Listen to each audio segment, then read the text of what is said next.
제가 서울 답심리 한 교회에서 사역하고 있을 때 5교회가 연합으로 나를 따라오라는 주제로 청년부 수련회를 하였습니다.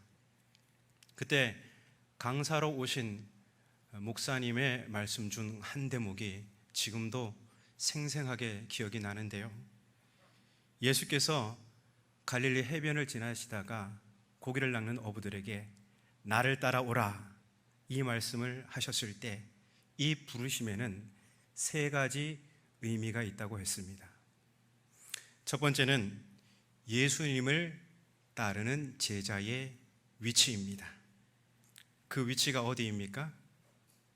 예수님을 따르는 제자의 위치, 정확히 예수님의 뒤입니다.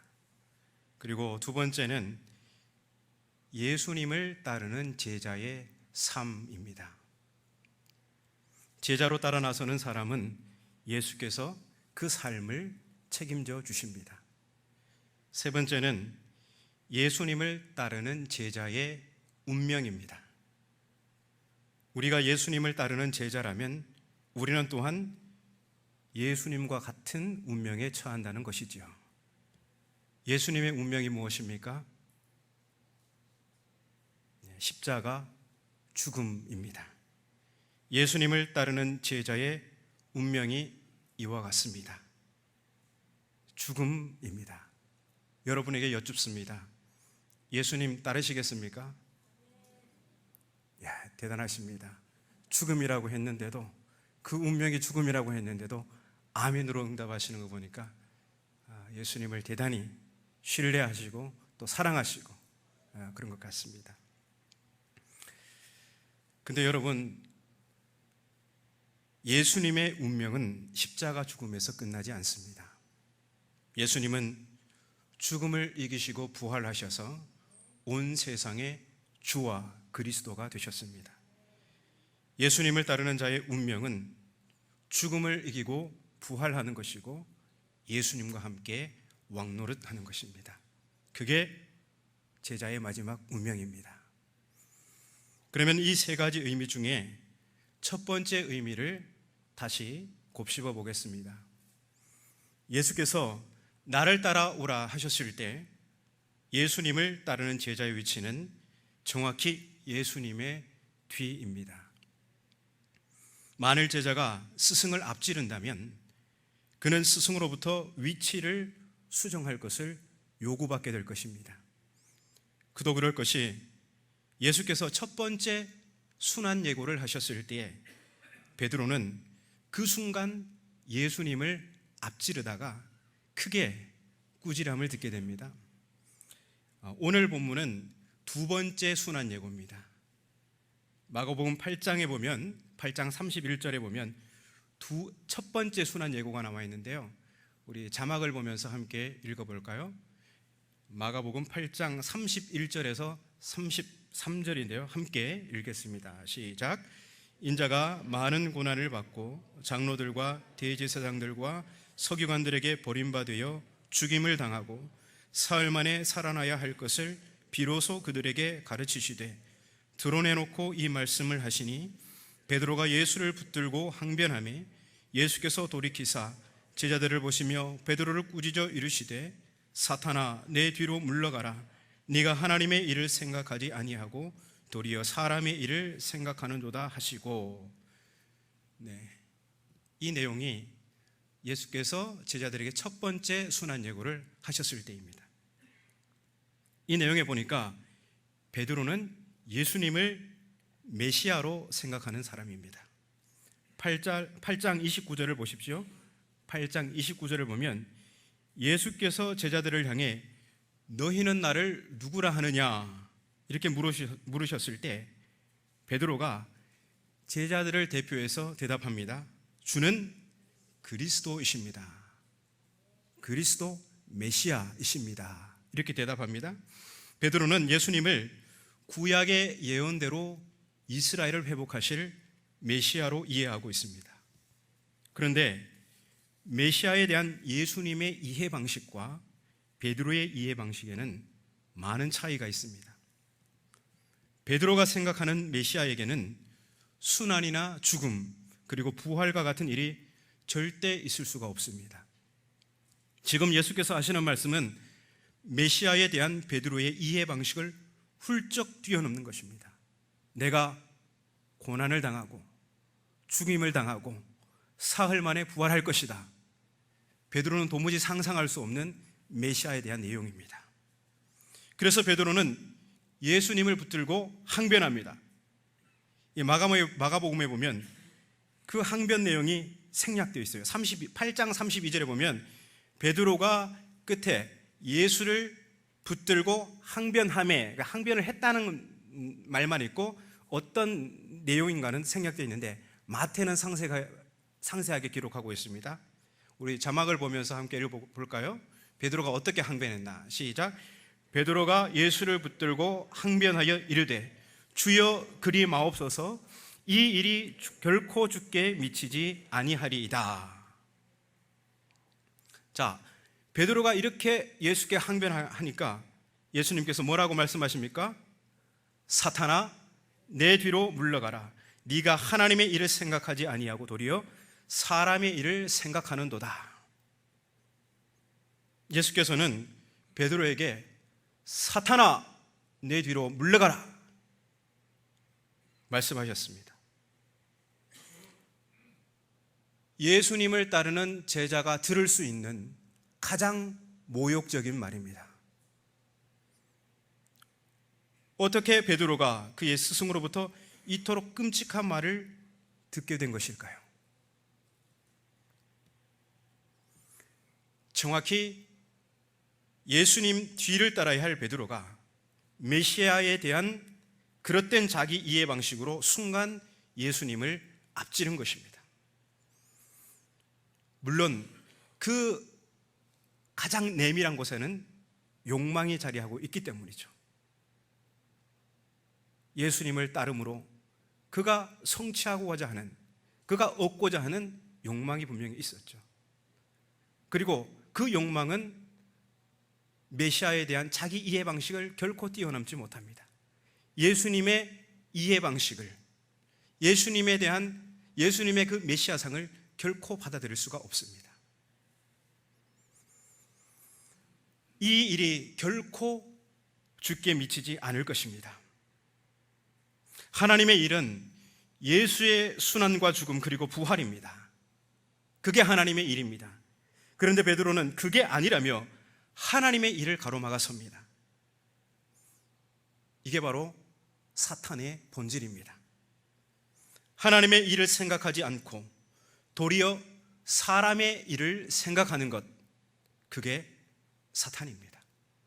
뿔이 달린 게 사탄이 아니라 하나님의 일을 가로막아서는 것, 사람의 일을 앞장세우는 것, 그게 사탄입니다. 예수님의 제자 중 또 하나 유명한 사람이 있죠. 이런 사람이 가룟 유다 아니겠습니까? 그래서 예수님은 베드로를 향해 내 뒤로 물러가라 꾸짖으시며 제자의 위치를 수정해 주십니다. 그리고는 계속해서 예수님의 말씀이 이어집니다. 8장 34절인데요. 무리와 제자들을 불러 이르시되 누구든지 나를 따라오려거든 자기를 부인하고 자기 십자가를 지고 나를 따를 것이니라. 이제 예수님을 따르는 자가 자기를 부인하는 것이 무엇인지 또렷해졌습니다.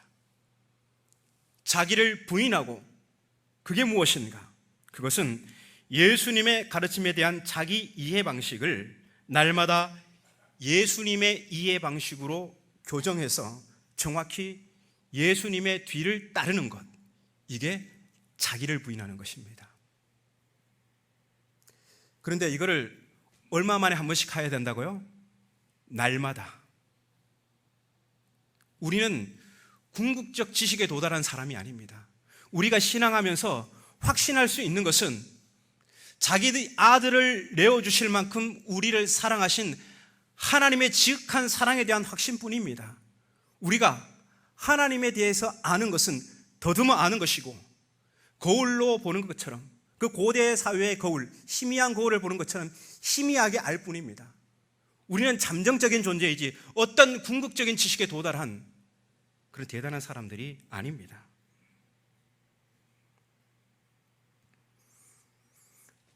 제자들은 너무도 귀중한 가르침을 받았습니다. 이제 그들은 예수님의 이해 방식으로 정확히 예수님의 뒤를 따를 것으로 기대됩니다. 그리고 오늘 본문 31절에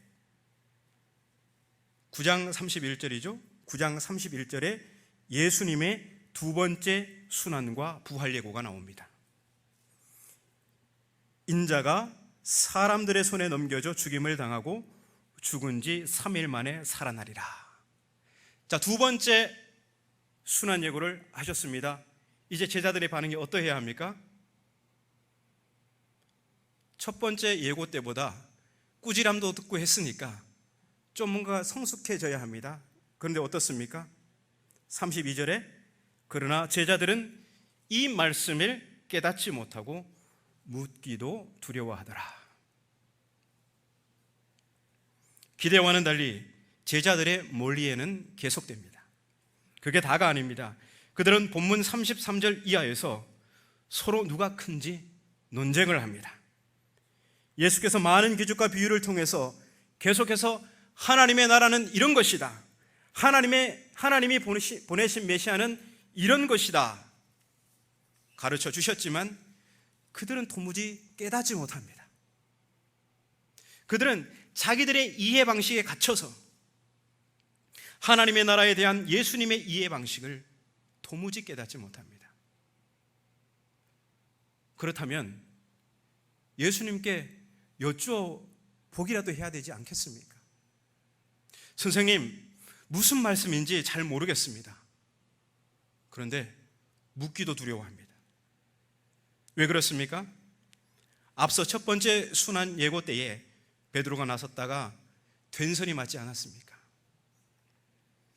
제자들은 예수님의 이해 방식을 깨닫지도 못하고 예수님의 관점을 배우고 받아들일 준비가 되어 있지 않습니다. 반쯤 눈을 뜬 것 같았는데 알고 보니 그들은 여전히 무지몽매합니다. 왜 그렇습니까? 제자들이 생각하는 메시아에게는 순환, 죽음, 그리고 부활과 같은 그런 일이 결코 일어나지 않을 것이기 때문입니다. 당시에 메시아를 기다린 사람들 중에는 하나님이 보내신 메시아가 고난을 받고 심지어 죽을 것이라고 믿은 사람은 아무도 없었습니다. 그리고 유대인들은 부활이 세상의 마지막 날에 일어날 것이라고 생각했지 현 시대가 계속되는 동안에는 부활이 있을 것이라고는 생각하지 못했습니다. 여기서 우리는 제자들의 사정을 충분히 이해할 수 있습니다. 예수님의 말씀은 그들이 가진 이해 방식으로는, 그들이 가진 메시아상으로는 도무지 깨닫기가 어렵습니다. 그리고 오늘 우리도 그렇지는 않은지 자문해 보아야 합니다. 때때로 우리의 관점을 벗어난 하나님의 말씀이 들려올 때 우리는 얼마나 잘 이해하고 있습니까? 하나님의 말씀이 우리에게 낯설게 다가올 때 우리는 기존의 이해 방식을 버리고 새로운 방식을 받아들일 준비가 되어 있는지요? 만일 우리가 제자들처럼 서로 누가 크냐 논쟁하면서 여전히 자신의 지위나 자신이 얻을 것에 관심이 있다면 이 질문에 대한 우리의 대답은 아직 아니오입니다.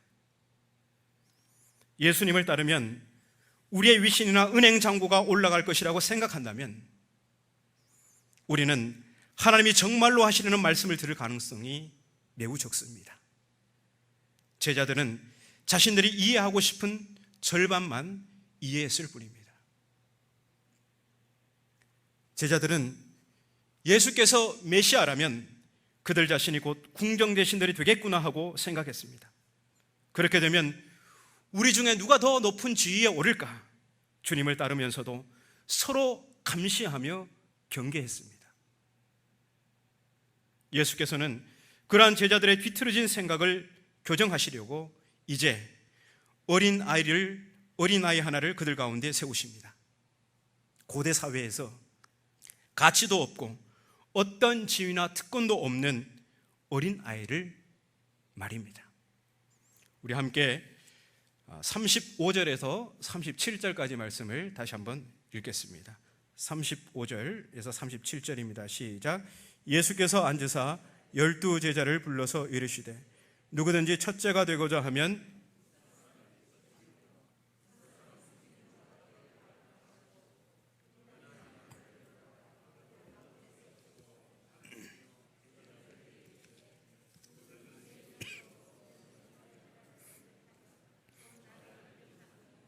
누구든지 나를 영접하면 나를 영접함이 아니요 나를 보내신 이를 영접함이니라. 아멘. 여기서 예수께서 말씀하시려는 요점은 제자들이 예수님을 따랐다고 해서 특별한 혜택이나 사회적 지위를 얻는 것이 아니라는 사실입니다. 교회는 계속해서 이 교훈을 받아야 합니다. 지금까지 많은 사람들이 예수님과 가까우면, 예수님을 위해 전임 사역자로 일하면 어떻게든 특별한 존재가 된다고 생각했습니다. 그러나 예수께서 하신 말씀을 제대로 이해한 사람은 그렇지 않다는 것을 압니다. 예수님의 메시지를 제대로 이해한 사람은 특별할 것이 없어 보이는 사람을 특별하게 여길 줄 알고 그런 이들을 섬기는 자로 예수님의 뒤를 따릅니다. 36절을 다시 보십시오. 예수님은 어린아이 하나를 그들 가운데 세우셨습니다. 유대 사회에서 변두리 인생을, 보잘것없는 존재를 하나님 나라의 중심에 세우신 것입니다. 그렇습니다. 예수님을 따른다는 것은 바로 이것입니다. 예수님은 유대사회 한복판에서 어린아이를 영접함으로 논란이 될 만한 행동을 하셨습니다. 이것은 유대사회의 통념을 뒤집는 것이었습니다. 하지만 예수님은 이 일을 통해 하나님 나라에 대한 새로운 이해 방식을 제자들에게 가르치고 계십니다. 제자들이 새로운 이해 방식으로 교정될 때야만이 드디어 하나님이 하시려는 말씀을 들을 수 있고 하나님이 보내신 메시아를 이해할 수 있기 때문입니다. 여러분,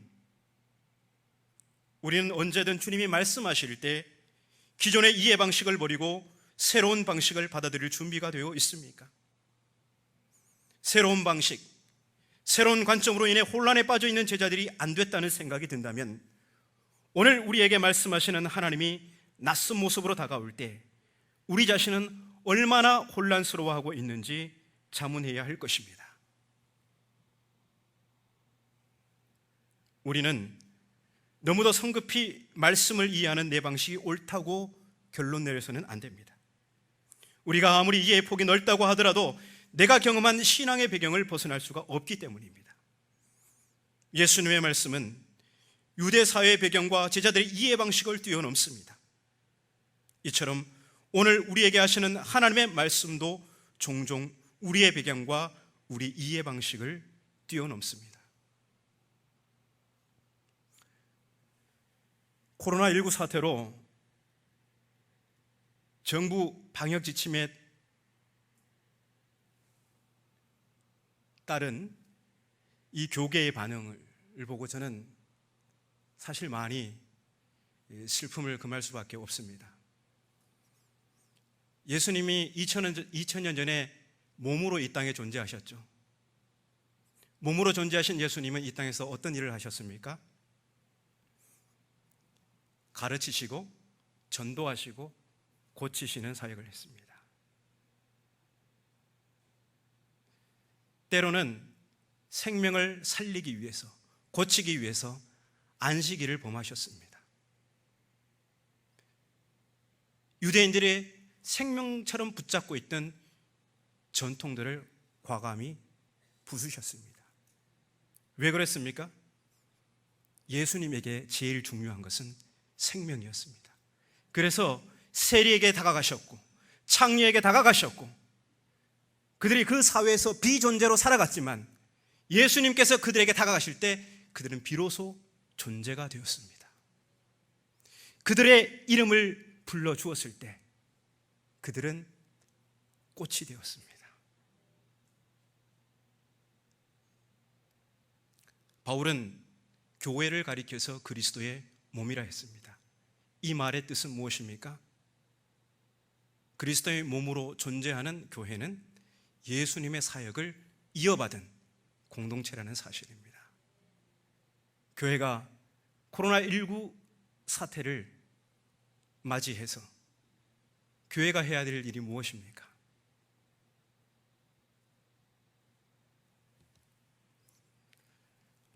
종교 탄압이라면서 우리의 권리를 주장하는 것이 옳습니까? 아니면 이 세상의 아픔을 끌어안고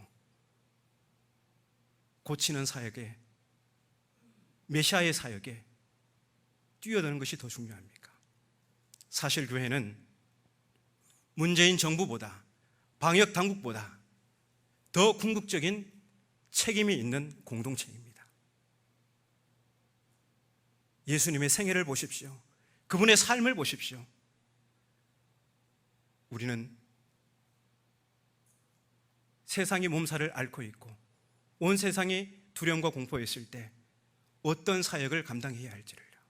저는 이 코로나19가 우리나라뿐만 아니라 세계적으로 참 아픈 현상이지만 신뢰를 잃고 추락하는 한국교회가 다시 한번 신뢰를 회복하고 이 세상으로부터 칭송받고 하나님의 이름이 높아질 정말 기회였는데 메시아에 대한 이해 방식이 비뚤어져서 그 기회를 걷어찬 것이 너무나 마음이 아픕니다. 여러분, 내 관점으로 말씀을 지키려고 할 때 기존의 이해 방식을 버릴 수 없습니다. 말씀은 우리가 지킬 수 있는 대상이 아닙니다. 오히려 말씀이 우리의 그릇된 관점을 계속해서 낯선 방식으로 뒤흔들고 교정하며 주님을 올바르게 따르도록 지켜줄 것입니다. 성경은 말씀합니다. 모든 성경은 하나님의 감동으로 된 것으로 교훈과 책망과 바르게 함과 의로 교육하기에 유익하니 이는 하나님의 사람으로 온전하게 하며 모든 선한 일을 행할 능력을 갖추게 함이라. 우리가 말씀을 지키는 것이 아닙니다. 하나님의 감동으로 된 말씀이 오늘도 우리의 그릇된 이해 방식을 교훈하고 책망하고 바르게 하고 의로 교육합니다. 그래서 하나님의 사람으로 온전하게 교정해서 모든 선한 일을 행할 능력을 갖추게 합니다. 그렇기에 내 관점 안에 말씀을 가두는 과오를 범하지 마십시오. 오히려 말씀으로 다가오시는 하나님의 손길에 기존의 내 이해 방식이 계속해서 빚어지도록 하십시오. 그러면 어느새 우리는 정확히 주님의 뒤를 따르고 있을 것입니다. 예수께서 외치셨던 하나님 나라의 복음이 개인의 왕국을 위한 것이 아니라 제도적 교회의 번영을 위한 것이 아니라 모든 경계를 허무는 세상을 향한 하나님의 사랑임을 깨닫게 될 것입니다. 그리하여 교회는 자신의 왕국을 건설하던 노동력을 멈추고 비로소 눈이 뜨여 이 세상에 섬김이 필요한 이들, 이 세상의 변두리 인생, 특별하지 않은 작은 자들이 보이기 시작할 것입니다. 신대원 재학 시절에 존경하는 교수님이 계셨습니다. 그 교수님은 교수라 불리기보다 선생이라 불리는 것을 좋아하셨습니다. 교수라는 말은 말 자체에 가르친다는 뜻이 있잖아요. 그런데 선생은 무엇입니까? 먼저 태어난 사람이 선생입니다. 추측컨대 그분은 호칭 하나에서도 제자와 자신을 동등한 인격체로 여기시는 것 같았습니다. 자신이 제자에게 가르침을 주는 교수가 아니라 그저 제자들보다 조금 먼저 태어난 선생일 뿐이라는 것이죠. 그래서 저도 그분을 선생님이라 불렀습니다. 돌아보면 선생님의 말씀에서 가르치려는 태도를 본 적이 없습니다. 늘 겸손하시고 제자들을 따뜻이 맞아주셨습니다. 그런데 이상하게도 그분에게서 가장 많은 것을 배웠습니다. 더 놀라운 것은 그 배움이 사라지지 않고 지금도 내 안에서 자라고 있음을 발견하게 됩니다. 당신은 다 헤아리지 못했지만 이제야 무릎을 탁하고 치게 됩니다. 저는 가끔 혼란스러울 때 선생님의 연구실을 찾아가 배웠습니다. 졸업을 몇 개월 앞둔 저는 스스로에게 무거운 질문을 던졌습니다. 야, 너 이대로 전임 사역 나가도 되겠냐? 이러한 질문이 발생한 동기가 있습니다. 신학교 입학하기 전에는 참으로 열정적인 신앙이었는데 졸업을 앞둔 시점에는 많이 식어 있다고 판단되었기 때문입니다. 그리고 신대원 1, 2학년 때에는 배움에 뭔가 선명함이 있었는데 시간이 갈수록 모르는 것이 더욱 많아졌습니다. 그래서 선생님을 찾아뵙고 고민을 털어놨습니다. 꾸지람을 들을 각오도 되어 있었고 어떤 가르침이든 배울 준비가 되어 있었습니다. 하지만 잠시 후에 들려오는 말씀은 전혀 예상하지 못했던 대답이었습니다. 전도사님, 공부 제대로 하셨네요. 잘 모르는 사람일수록 자기 확신이 강합니다. 배움이 깊어질수록 모르는 것이 많아지는 법입니다. 아니까 이만큼 알아지니까 이만큼 모르는 것도 많아지는 법입니다. 그리고 열정이 식었다고 하는데 저는 그렇게 생각하지 않습니다. 신대원 3년의 시간은 불필요한 열정을 모두 태워 없애는 시간입니다. 신학을 한다는 것은 활활 타오르는 불필요한 열정을 태워 없애고 정말 필요한 불씨를 지니는 것입니다. 교회와 이 세상을 살리는 것은 활활 타오르는 불필요한 열정이 아니라 꼭 필요한 불씨, 예수의 이해 방식입니다. 전도사님 안에 그 불씨가 있네요. 그것으로 교회를 살리세요. 말씀을 드리다 보니까 자뻑이 되었는데요. 그럴 뜻으로 말씀드린 건 아니고요. 신학교 졸업하고 전임으로 교회 사역을 하다 보니까 교회는 정말 불필요한 열정으로 영성과 노동력을 소모하는 부분들이 적지 않았습니다. 하나님의 일보다 사람의 일을 앞세우는 일들이 많았습니다. 그것도 꼭 하나님의 이름으로 하나님의 이름을 걸고 사람의 일을 감당합니다. 가장 아름다운 이름을 명분 삼아서 사람의 일을 하고 있더라고요. 선생님을 만나기 전에는 보이지 않았습니다. 그게 정말 최고인 줄 알고 다인 줄 알았습니다. 하지만 선생님으로부터 배움을 얻은 후에 그게 보이기 시작했습니다. 불필요한 열정, 저는 그 원인을 예수의 이해 방식이 없는 공동체의 무지라고 생각합니다. 자기 이해 방식으로 예수를 앞지르는 교만이 바로 그것입니다. 물론 우선적인 책임은 지도자에게 있습니다. 교회 공동체에서 교역자가 예수의 이해 방식이 없다면 온 성도는 그 지도자를 닮게 될 것이고 그로 인해 그 공동체는 계속해서 자기 이해 방식으로 예수를 앞지르는 어리석음을 반복하게 될 것입니다. 그러한 제자 공동체는 예수님의 꾸지람을 들을 수밖에 없습니다. 내 뒤로 물러서라. 얼마나 불행한 일입니까? 여러분, 우리 지자교회는 활활 타오르는 불필요한 열정, 즉 자기 이해 방식으로 예수님을 앞지르는 공동체입니까? 아니면 정말 필요한 불씨, 즉 예수의 이해 방식으로 예수님을 따르는 공동체입니까? 여러분, 우리는 예수를 따르는 길 위에서 계속해서 이 질문을 스스로에게 그리고 예수의 몸으로 존재하는 공동체에게 던지고 예수의 이해 방식으로 답하고 교정해야 합니다. 이러한 질문 없이 예수를 따르는 것은 매우 위험합니다. 왜냐하면 본문에 나오는 무지몽매한 제자들이 곧 우리의 저화상이기 때문입니다. 오늘도 우리는 예수를 따르는 자로 살아갑니다.